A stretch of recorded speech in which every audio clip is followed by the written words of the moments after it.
Exoplanet discovery: 7 Earth-sized planets spotted orbiting nearby star.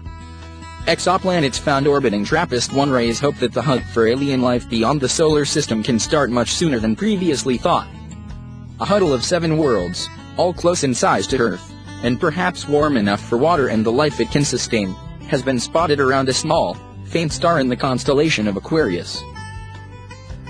The discovery, which has thrilled astronomers, has raised hopes that the hunt for alien life beyond the solar system could start much sooner than previously thought, with the next generation of telescopes that are due to switch on in the next decade.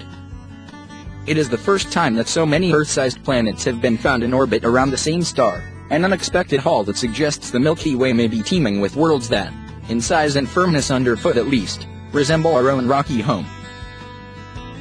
The planets closely circle a dwarf star named TRAPPIST-1, which at 39 light-years away makes the system a prime candidate to search for signs of life.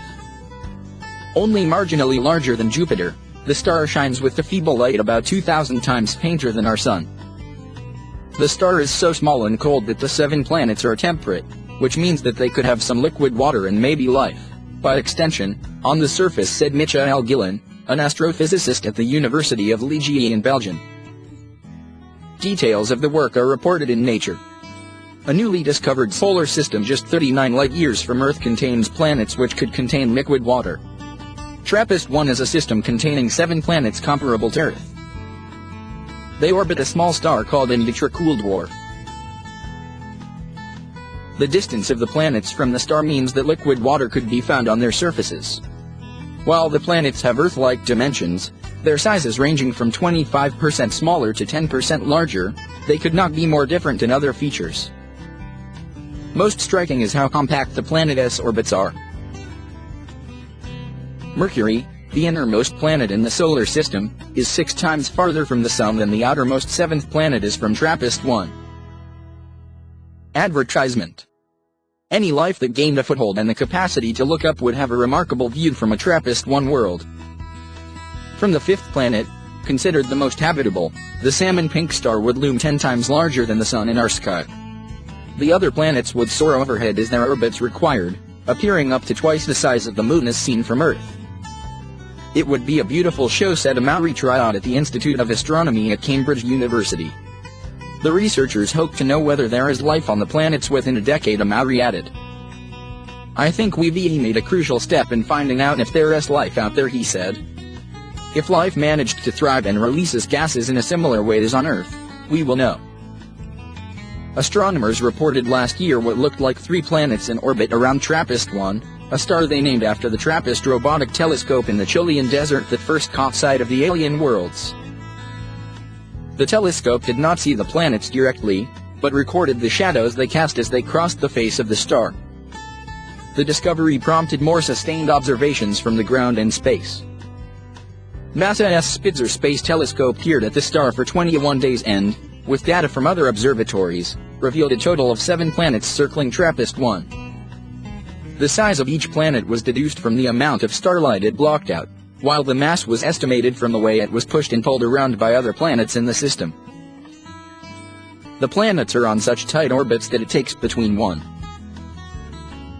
5 and 20 days for them to whip around the star. At such proximity, most, if not all, will be tidally locked, meaning they show only one face to TRAPPIST-1, just as one side of the Moon always faces Earth. Some of the planets are thought to be the right temperature to host oceans of water, depending on the makeup of their atmospheres, but on others any hospitable regions may be confined to the bands that separate the light and dark sides of the planets. Ignace Snellen, an astrophysicist at the Leiden Observatory in the Netherlands who was not involved in the study, said the findings show that Earth-like planets must be extremely common. This is really something new, he said. When they started this search several years ago, I really thought it was a waste of time. I was very, very wrong. Astronomers are now focusing on whether the planets have atmospheres. If they do, they could reveal the first hints of life on the surfaces below. The Hubble telescope could detect methane and water in the alien air, but both can be produced without life. More complex and convincing molecular signatures might be spotted by NASA's James Webb Space Telescope, which is due to launch next year, and other instruments, such as the Giant Magellan Telescope, a ground-based observatory due to switch on in 2023. But there is only so much that can be done from afar. "We'll never be 100% sure until we go there," said Gillen. The conditions on planets so close to dwarf stars, which are known to release fierce bursts of X-rays and ultraviolet light, might not be the most conducive for life. But when the sun goes out in a few billion years, TRAPPIST-1 will still be an infant star. It burns hydrogen so slowly that it will last another 10 trillion years, Snellen writes in an accompanying Nature article. That is more than 700 times longer than the universe has existed, so there is plenty of time yet for life to evolve. David Charbonneau, a professor of astronomy at Harvard University who was not involved in the latest study, said a growing number of astronomers were getting excited about what he called the M-dwarf opportunity, the study of planets around such faint dwarf stars. It has a fast-track approach to looking for life beyond the solar system, he said. M-dwarfs outnumber Sun-like stars 12-1 in the Milky Way. In previous work with NASA's Kepler Planet Hunting Telescope, Charbonneau and his colleague Courtney Dressing found that 1 in 4 of M-dwarf stars hosts a planet that is similar in size and temperature to Earth. With the TRAPPIST-1 observations, astronomers now know that Earth-like planets circle nearby dwarf stars that can be studied with instruments already in the pipeline. This means we might be in the business of looking for aliens in a decade, and not, as others have envisioned, on a much longer timescale, he said.